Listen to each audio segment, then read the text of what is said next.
Welcome back, ladies and gentlemen, to another episode of Agents of Mace. Today we're continuing our watch through of the X-Men 97 series with episode 3, Fire Made Flesh. And boy, oh boy, this episode, A, did not disappoint. B, opened 1,000 doors for what this series can, will, and could possibly be. And was I doing numbers or letters? C, I guess. We got another fun, like, Easter egg cameo with Morph, of somebody that, like, I hope we see and see part of their storyline, because it would be cool to get those characters in on everything that's going on, since right now we're still kind of at the base character set that we were given with episode 1. So it'll be interesting to see if we get more characters moving forward. But I guess first thoughts on episode 3. This was probably the best one that we had seen so far, leading up to this. It's a lot of fun. They are cramming so much stuff into each episode of the show. It's just like it is going 90 to nothing. I feel like the content of this one episode would have been like 3 or 4 episodes on like the old show. Mm-hmm. Oh, definitely. Yeah, and I mean, I know they're a little bit longer, but it also just feels like they are super hectic and throwing a lot at us at one time. But yeah, we get a lot of good stuff here. Some interesting characters, new things popping up. So yeah, we have a lot to talk about. How about you, Luke? Hey, episode 3. Oh my goodness. So I'm kind of reversed. This was probably my least favorite episode. I don't know. There's just some things in this that just took me a while to wrap my brain around, and I think some of the writing in this episode wasn't the strongest. There are some moments I was just like, "Ooh, that's kind of rough." But yeah, it was just I don't know. I think it was around Mr. Sinister. I just didn't really vibe so much with Sinister, but this is the character like I've fallen off of, so I don't really remember too much. Probably need to do some more reading around this character, but yeah, there's a lot that goes on, and it's there's certain things that's gonna be hard to talk about just because I've watched ahead. So yeah, this between the first 3 episodes, this wasn't probably like my absolute favorite, but it definitely has some good moments that build up like story and where things are gonna hopefully go. Sure. Well, yeah, I mean, the Mr. Sinister thing seemed sort of shoehorned in, but also recognizing that this is like following like a continuation, if you will, of the original X-Men series. The whole last season of that was like introducing Mr. Sinister as like the next villain. So it makes sense that he like shows up early, because like, I guess canonically, if you were watching these one after the other, you would watch 97 after the last season of the original show. So if you watch them closer together, it makes more sense, because you're like, oh, that's right, Sinister's here. He's like trying to capture them to steal their powers to make himself immortal, is like essentially his bit. I think the way they did it was a little strange, because it seemed to sort of like back his story up a little bit. And he's like redoing some of the things that he already did in the old show. So it's like, oh, well, it's weird that this is a continuation, but you're sort of introducing him as a new person. I get it. You don't want people to have to like, they don't have to go back and watch the old one, but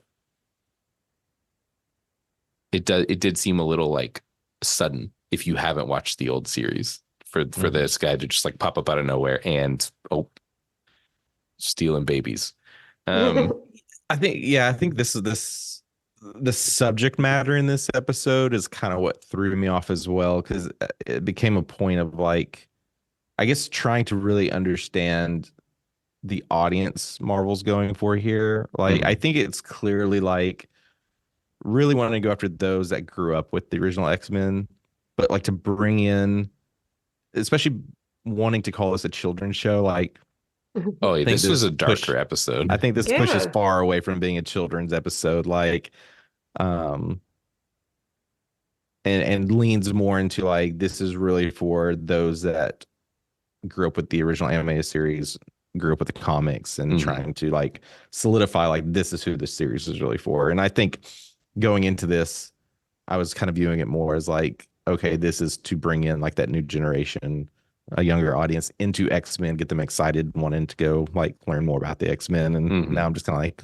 I don't know about that. Yeah, it's a little darker for sure. It Yeah. does seem a lot more like a There were there was definitely adult. some moments. Yeah, and there's some moments to me that felt, and maybe it's just inspiration, right? But like oh, what is, I can't think of the animated movie, like Spirited Away, like Mm. that series. Oh There's a yeah, lot of moments that it felt like they're pulling from like inspiration of that, like especially in like hardcore. yeah, The like scene where Beast opens the elevator and there's like the big blob head in there and then it like there. pukes out some purple stuff. I Well, Mhm. immediately was like, this is like a it's Miyazaki film. exactly, yeah, Mhm. Miyazaki. That's right, Miyazaki. So there's like that moment. There's another moment with Xavier, just the way he moves his head and the animated, how they animated his face, like definitely pulls like inspiration from Miyazaki. Yeah. Yeah, I agree. I think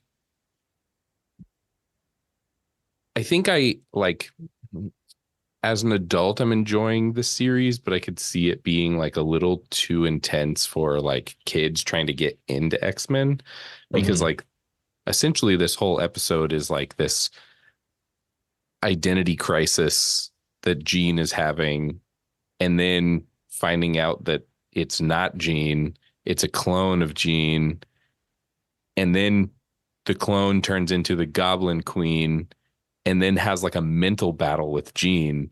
And the whole Mhm. time you're like, oh my God, this is like deep, like there's like, I don't know, whispers of like mental illness within the episode. Yeah. Like, especially when the clone is trying to figure out if she's a clone or not. Mhm. And it's Right. like, wow, this is like really deep for like a kid's X-Men show. Yeah. No, I just thought of, didn't think of this first watch, but it's definitely screaming like the whole like roadie thing in Secret Invasion. Yeah. Of now it's like, well, okay, if Jean's been cloned and has been for a while, then if you're watching the animated series, like how many seasons or how many episodes were you actually watching a clone and not Jean? Right. Mhm. Right. Well, and it's a little confusing because like we're I guess the episode kind of leaves you like Nathan is Scott and Jean's baby, Mm-hmm. but Hmm. like it does also make you think that Jean has been a clone for a while and they just had the baby. So And is Nathan the baby? it seems like Jean and clone Jean both have memories of having the baby. And I Yeah. think its DNA would be identical, so who's to say? But I mean, Hmm. in the comics, and I think we talked about this last week. Um, the clone Jean, Madeline, is Cable's mom, and Mhm. not OG Jean. So she might have just been there for a while. For all we know, she's the one that's got actually married. Well, and I mean, again, canonically, that makes sense for what's going on because baby Nathan gets the technovirus, although Mm. technically he gets it from Mr. Sinister and not from Apocalypse, which in the comics he gets it from Apocalypse. Um, and then he's taken to the future. So in theory, he is Cable. He's going to the future to be cured of this technovirus, which probably won't be cured, and he will live his life and grow up in the future and become Cable and come back. So we're thinking. the baby's Cable. Nathan. I mean, they set it up that way. That's the comic storyline, which is now being Ah, is set up in this universe too. Where like, okay, here's the baby. He gets technovirus. He goes to the future. okay. This is giving me like, if you're fans of Christopher Nolan, if you've seen Tenet, this is giving me like the Tenet vibes now. Yeah, I mean, them introducing time travel so early is interesting because like, what else could happen here? Um, we're also introduced to Forge at like the very end of the episode, but we're introduced to Forge, and like Forge plays a bigger role in the future as like old Forge. So I'm wondering if that's going to come back, or there's like a comic line where uh Aurora doesn't have her powers, Storm doesn't have her powers, and she goes and lives on Forge's like ranch that he runs. So basically the episode ends with Forge approaching Storm and being like, "Hey, I'm here to help you with your powers." Mhm. So I don't know if that's where that story is going, or if we're going to get more like Forge in the future, or if we're going to get more future stuff. Like, Mm. is the future just a place they send people? And like maybe they come back, maybe they don't.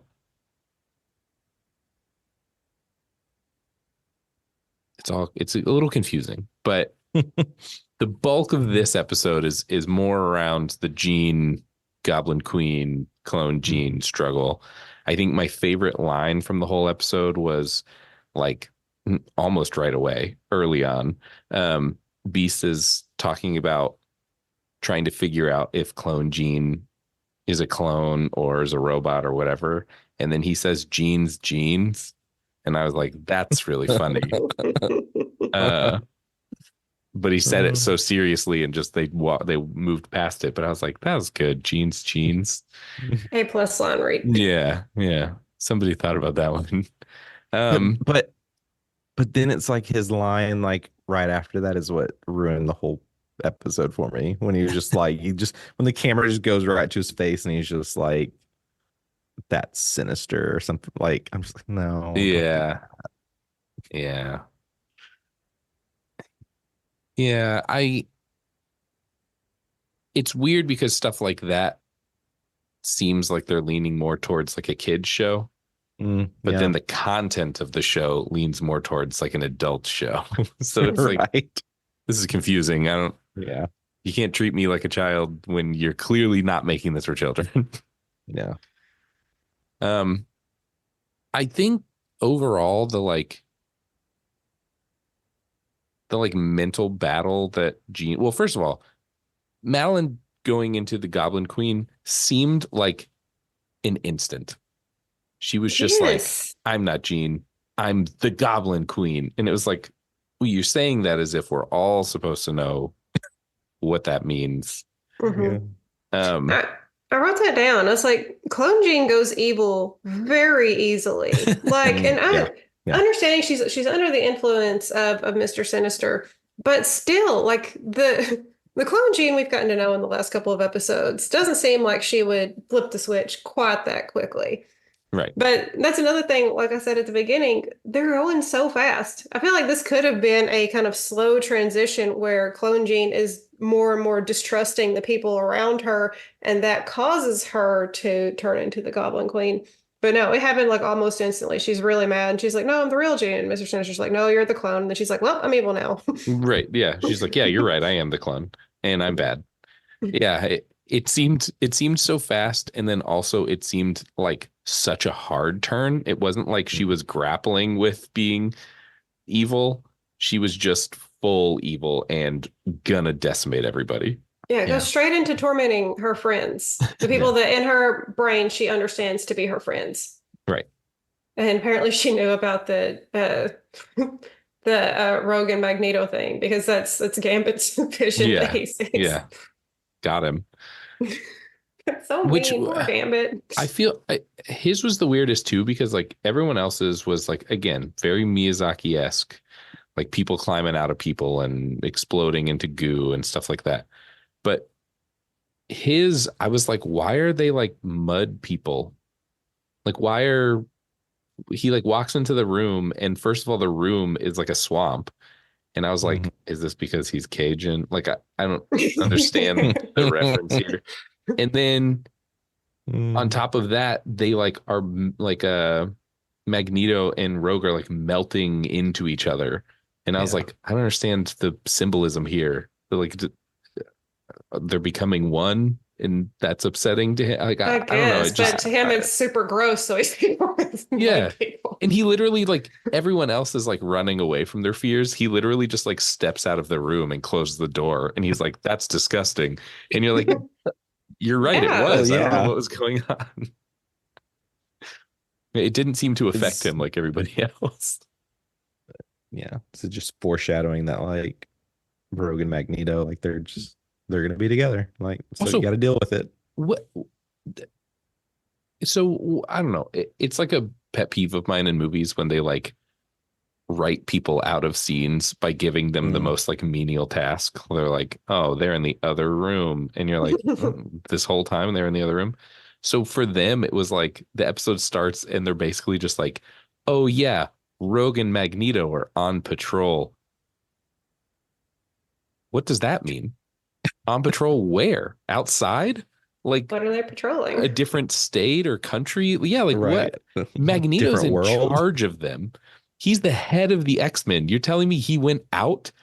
That they may have well have been like Magneto and Rogue had to run to the store. Hmm. They'll be back later. Like I don't. It was just so like, oh, I get it. They can't be here because they're strong. So they're just gone. And it's like, what in the world is happening? It's the Captain Marvel dilemma, Mm, right? mm, The like, she's helping another planet. She can't help us. It's like, what? These two, if they're the strongest X-Men, and that's why they're not here, you'd think that they would leave one of the strongest X-Men with the team and not just take both of them away. That rubbed me a little the wrong way because I was like, Wish they plot had gone to wise, I the get it, but if they had gone to the grocery store, I would want to see that scene where like chaos is falling upon the X Mansion, but then it just cuts to them and they're like in harps. yeah. Should we get milk? Yeah, we're Uh, supposed to get the chili cheese burritos, but the barbecue is on sale. What do you think? debating which eggs to get. Yeah. Yeah. A dozen or 18. Uh, Uh, well, I want to talk about our little morph Easter egg that we got in this episode. So he transforms into Ileana with the soul sword, which is super cool to me because Ileana is Pietrov's sister. Pietro? Um, Colossus's sister. yeah, So where's Colossus at? I'd really like for Colossus to join the team or Bobby Drake. Where's Iceman? I still don't understand why he's not a part of mhm. this. I get that we're like, they're really focusing on. Actually, I don't know why Rogue and Gambit are even here. Mm, Hank has to be there. He's the one that does all the tech stuff. The story seems to be revolving more around Jean and Scott, mhm, and Scott's like upset that Magneto's back. Morph is there to be a cameo for like everybody. mhm. Wolverine, I love him, but he doesn't really do anything. It just seems like we've got this core group of X-Men that aren't doing anything, and the whole story is revolving around two of them. And it's like, you may as well toss us a couple more, like, but fill out the mansion, you know? Yeah. Mhm. There's a lot of episodes left. They might have Yeah. stuff to do later. Yeah. Like, oh, these four went on a vacation, so we're going to bring in these other three. They're the ones that they actually sent to do the menial stuff, and they just come back later and like, what? There's so much has happened since we had to go and do that minor thing you sent us to do. Right. Right. Yeah. I I'm excited for what's happening because it does seem like they have now opened the door for a lot of different things to go on. Um, Mm. I will say I'm getting nervous because I think the like upside to the original was that it was very linear. Like when a season started, they were like, this is the problem.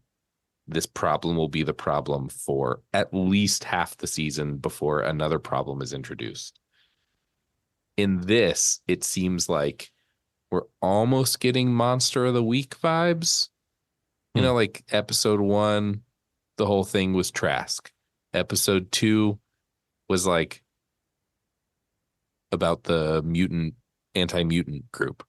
Episode 3 is Mr. Sinister. And it's like, I, I wish that we would go back to telling one complete story as Yeah. opposed to trying to compress stories into per episode, especially knowing that And this has already been greenlit for season 2 and they're yeah, in talks for greenlighting season 3. So it's like we know we're going to get a lot more of this. You have the time to tell one story. You don't have yeah. to take a bunch of stories and condense them into one episode.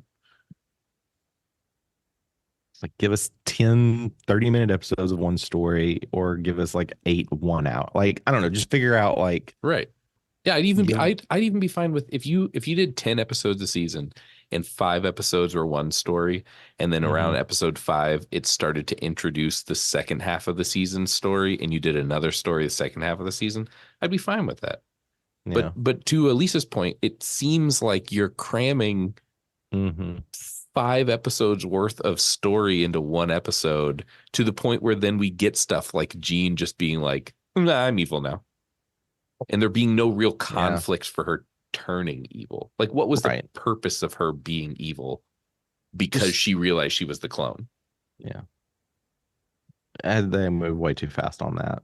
I'm Yeah. like, I needed 2 more episodes to really understand and care Mhm. about what's going on to Yeah. feel the impact. Otherwise, and it's just kind of like, oh, this is happening. Sure. Right. Where's it going to go? Who knows? Yeah. We did get to see one thing that, like, I always like when they do it in superhero stuff is seeing like two heroes combine their powers. Um, you could do it a lot in a lot of the like older X-Men or older Avengers video games where, like, you know, if you're Wolverine, Cyclops can shoot his beam at you and you can use your claws and like spread his beam out and hit a bunch of enemies. And in this, we got to see that with Cyclops like powering up Bishop by like blasting him in the back. And I was like, this is cool. Like, I feel like people don't know much about Bishop. They never really talk about what his power is. He's just sort of there in X-Men stuff. And you're like, what can he do? Like, I think in some of the old X-Men comics I have, there are like moments where he like grows weapons out of his skin and Hmm. they explain it as like he can take in energy and then produce physical objects. But then in other comics, it's like, oh, he can like take in energy and then redirect it and shoot it out.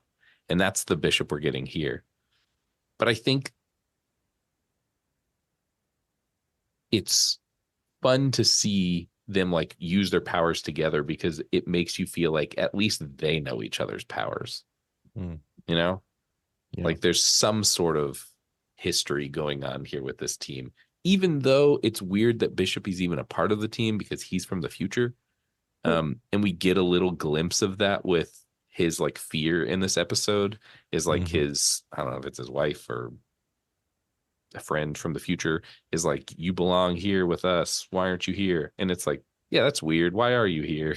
Like, no one has explained why Bishop is here and not in the future. So I feel like them introducing time travel could potentially give us more future stuff,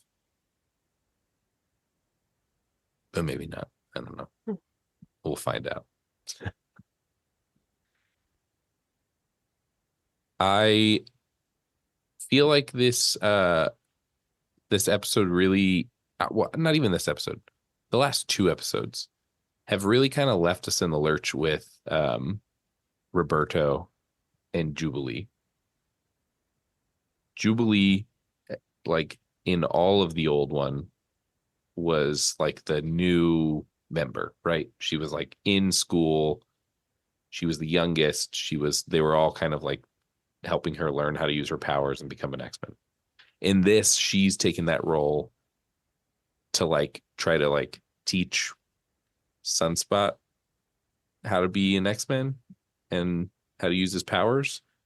But then we never see him doing anything. The only time we ever see him, they're watching TV in the last 2 episodes. And it's like teens. Yeah, they are, but they're X-Men. Like, I don't know. Like, shouldn't they be training in the danger room or something instead of just lounging around? And then when stuff happens, all he does is like freak out and hides, and Jubilee has to save him. And then we don't see them again, it feels like. Like, I don't remember what they do the rest of the episode after they escape the like monster that comes out of the TV. I know they're there, but what are they doing? Someone should just train him how to use his powers. That's why the school exists. And where are all the other students? Well, I guess. Yeah, where are the other students? Yeah, like feels like there's a lot of drama for them to be super interested in. But there's only the like 8 people that we've seen. Not even 8. What math?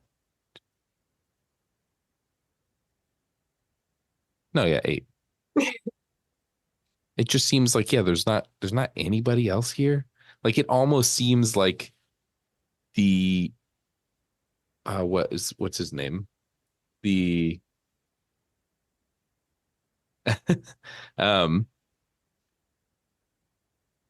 what's it called? Give me 1 second. Mm-hmm. What you guys need?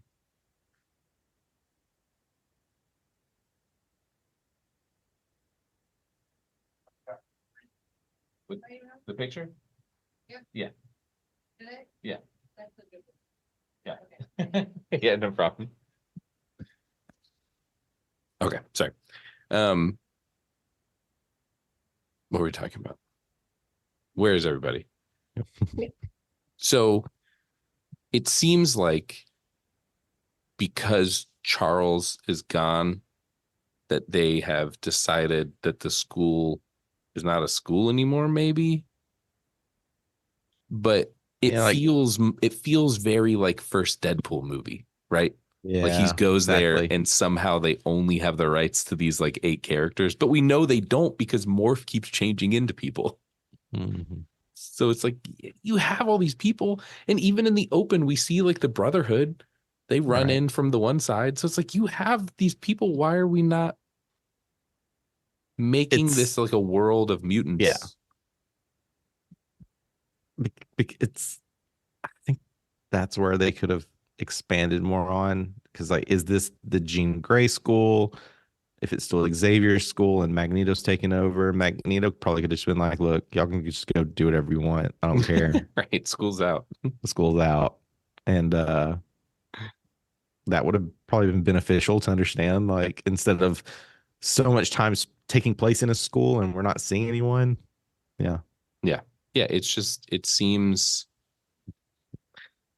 like, what is the problem here that you This is in the Deadpool universe. Yeah, like, is this a Fox property still? Like, why do we not have any more than these core 8? And not even 8 now, because Storm is gone. I mean, yes, technically she was at the very end of this episode, but she wasn't there at the school. She left the school. And then you introduce Forge, and it's like, cool. Is he going to be a part of this? Or is he only here to help her get her powers back? Does she get her powers back? There's lots of questions, but they all revolve around, where is everybody else? Mm-hmm. And do the Avengers exist in this universe?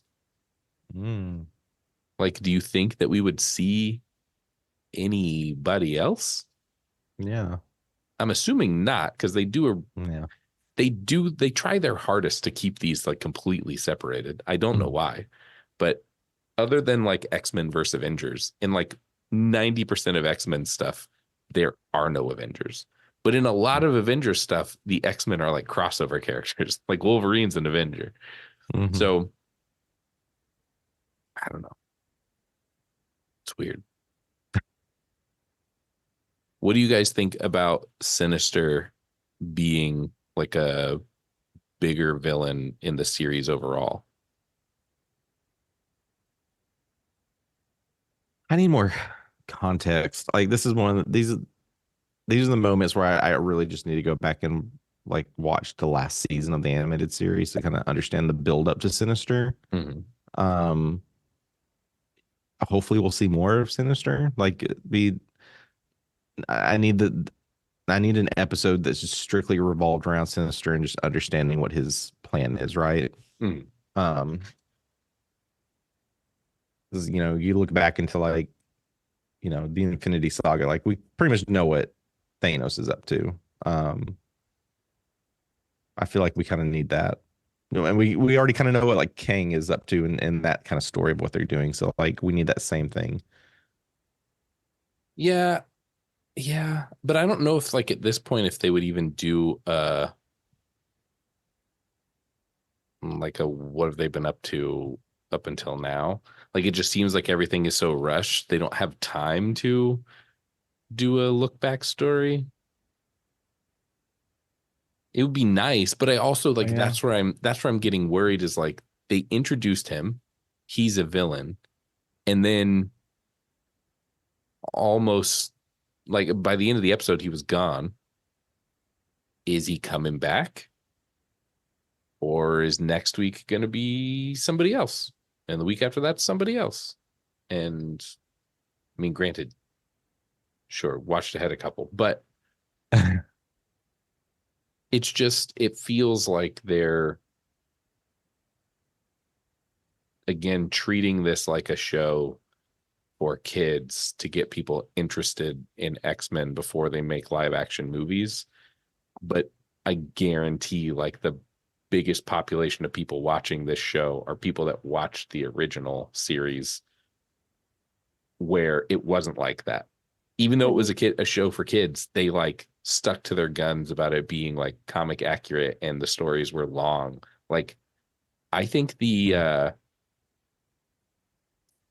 it wasn't House of M, maybe in Days of Future Past Mm-hmm. was supposed to be like a special. It was just like a 1-2 episode special that turned into like a 5 episode arc that like didn't have anything to do with the story that was happening in the show. Yeah. It was just supposed to be like here's a little side story that we're going to tell. And then they were like, well, actually we can't tell this without also telling this and these 5 things and this other story. So then it turned into this like huge long special that then once it ended, they just had to sort of like go back to the story that they were telling before. And it's like, yeah, like that's what I want. I want you to like tell me the whole story. I don't want you to cut stuff out so that you can tell me this one villain story in 30 minutes. So I hope that Sinister comes back. I hope that he plays a bigger role. He is in the opening credits after all. So but also like what are the anti-mutant people doing? What's Trask doing? He's still in prison, right? Like what's he up to? Are people still finding old Sentinel tech and are they building new Sentinels? What's that storyline like? uh it seems like a mess. We're only 3 episodes in and I'm enjoying it, but it seems like they weren't 100% sure, or this truly is just a way to like reintroduce people to the main X-Men so that they can do a live action movie. I do agree with Possibly. what you said about it being like probably more for the adults who grew up watching the show. So like people our age. I even read a review of this episode where they said that the thing with baby Nathan getting sick and being having to be taken away from his parents was probably used because a lot of parents are the ones who are going to be watching this. And it would probably be something that would be like obviously horrifying to think about for a parent, but also something that would get their kind of interest and investment is because they'll probably be watching it with their own kids. Yeah. But yeah, it's chaos, but so far it's been interesting chaos. It's been something that I've liked watching. Yeah. I mean, that's the hardest part for me is that like I'm enjoying it, and every time I get to watch an episode, I'm like, this is so much fun. I rarely do I continuously watch the open for a show, and Mhm. I really like refuse to skip it for this. Yeah. So like I'm enjoying every second of it, but then the like fan side of me is like, yeah, but like why are they rushing it? Why like again, we know that there's at least another season of this coming, if not two Mm. more seasons of this coming. You'd Yeah. think that they would take the time to pick a couple major stories and just tell that story. Don't do Dark Phoenix. Been there, seen that. Days of Future Past, same deal. Been there, seen it. Pick something cool. Pick anything else that's like a major Just X-Men story. stick with this whole like, Nathan being taken somewhere else. Like, uh, it seems like first three episodes there is quite more focus around um Jean and Scott and the baby, and like let's just stick with that. Mm-hmm. Yeah. Yeah, I'd be fine with that. Yeah. Even if that means like, okay, now he has technovirus and is in the future, and we see some sort of like early stages of Cable story going on or something like Mhm. that. Like I'd be fine with that. I just want them to pick somebody and focus on that story. Yeah. Where like I'm getting nervous that they are going to split the party up and we're gonna do like one-offs, like, oh, this episode's Jubilee's episode, and it's like, why though? Why? Like, Yeah. just to pick a story, tell me a story, tell me a whole story. You have, what are they, 8 episodes, right? Or is it 10? Mm. 10, I I think. can never remember. Never remember either. So like, yeah, you got 10 episodes. Tell me one story that takes 10 episodes. Because even thinking about like Oh, there's like no is some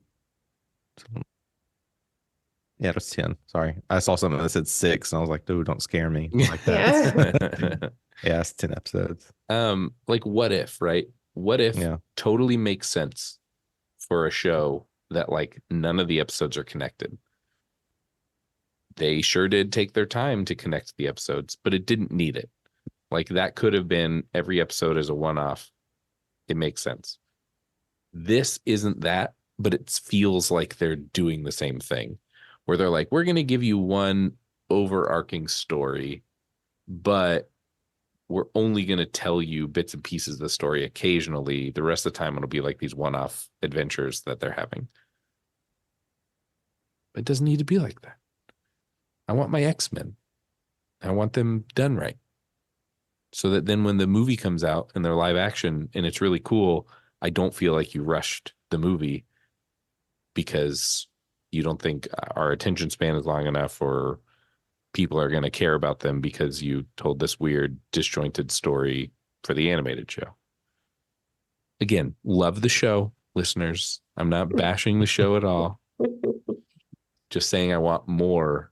I was expecting more, I should say, from them, like just announcing that this show was going to continue the original series. It was like, oh, then I feel like you should continue doing it the way the original series did it. Yeah. But anyway. All right, anything that we missed? Any final thoughts for this episode? Where do y'all think Clone Gene got the name Madeline Pryor? Just pulls that Oh, out of that's a nowhere. good one. Yeah. Give us 3 more episodes. Yeah, that or Just like, Goblin call it Queen. Madeline. Like where did either of Yeah. those come from? That She just made up 2 names on the spot Yeah. because she realized she was a clone. At least, like in my head, Madeline Pryor sounds very soap opera. And so it feels like she might have just pulled that off of like Days of Our Lives or something like that. Right. Just trying out names in her head. Madeline. Madeline. She was Madeline prior to being Jean. Oh, geez. Yeah. I wrote that down because I was like, how? How do you just like rip a whole new name for yourself out of your brain? Including a last name. It's a lot. They could have turned this whole first season into this soap opera-esque, like, who is Cyclops going to be with? Is he going to go with Madeline? Is he going to go with Jean? Back and forth? Like, Yes. Yes. Also, like, what happened to Wolverine, right? He like at the beginning of the episode, he's like, I gotta go see somebody about a redhead. And then he walks away, and then we don't see him again. Like, actually him, we do see like a a sinister version of him, but we don't see him again until everyone is in the hallway, and he's just like, hey, what's going on here? And it's like, where have you been? What were you doing? Exactly. Like, you didn't go talk to Jean, and you didn't go see Madeline. So what were you talking about? He needed to go to a quiet place to process the fact that there are now two Jeans. Strange times. Well, I think that does it for episode 3. I can't remember a question from last time. I meant to write it down and I didn't. But I do have a question for this time, which is, do you think that we're going to see somebody not from the X-Men universe, but from the Marvel universe show up? I mean, they've already established that it's the same universe. We've seen the same news outlet. We've seen like a glimpse of the Hellfire Gala. So like, do we think someone's going to show up? Like, get Spider-Man. He hangs out with the X-Men sometimes.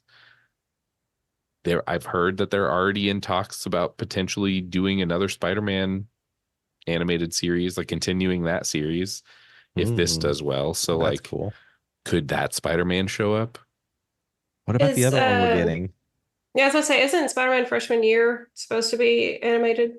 Yes. Yeah. So they like are doing 2 of them? So they're talking because the guy who did the original Spider-Man Saturday morning cartoon basically saw that they were doing the X-Men continuation and that it got a lot of hype, and he was like, I would be interested in continuing the Spider-Man story. And so I think there's like a petition, and people are like, yeah, we should do it. Like, we should get this guy to do this story again and like continue it. So I don't know if they're like waiting to see how this does overall. But the last thing I read was that they're in talks with potentially continuing that Spider-Man animated show, which is interesting because we are getting, I totally forgot about the like current Peter Parker animated show that we're going to get. So I don't know how all that's going to work together. But no telling. That'll be the question for this week. So let us know on social media, and you'll hear our answer next week, because I'm going to write it down right now so I don't forget.